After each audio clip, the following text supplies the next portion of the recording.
పవన్ కళ్యాణ్ కొడుకు అఖీరానందన్ మీద artificial intelligence video చేసినటువంటి వ్యక్తిని అరెస్ట్ చేశారు కాకినాడ జిల్లా సర్పవరం పోలీసులు. హైదరాబాద్కి చెందిన డాక్టర్ మద్దినేని వెంకటరమణ కొంతకాలంగా వైద్య వృత్తికి దూరంగా ఉంటూ ఏఐతో వీడియోలు తయారు చేస్తున్నట్టు అనుమతి లేకుండా ఏఐతో అఖీరానందన్పై లవ్ స్టోరీ పేరుతో సినిమా తీసి యూట్యూబ్లో విడుదల చేశాడు. దీని మీద జనసేన రాష్ట్ర సంయుక్త కార్యదర్శి తాటికాయల వీరబాబు ఫిర్యాదు మేరకు పోలీసులు కేసు నమోదు చేశారు. వెంకటరమణ అరెస్ట్ చేసి కోర్టులో హాజరుపరిస్తే న్యాయమూర్తి రిమాండ్ విధించారు.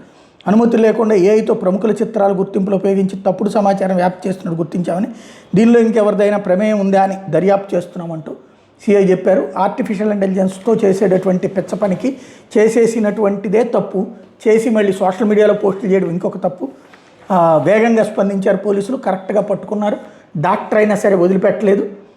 తను వృత్తికి న్యాయం చేయగల తప్పించి ఇట్లాంటి తప్పుడు పనులు చేయొద్దు అన్నటువంటి విషయం ఇప్పుడు తేలుతుంది. ఆయనకి అవగాహన వస్తుందా లేదా అనేటటువంటిది జైలు నుండి విడుదలైతే కానీ తెలియదు.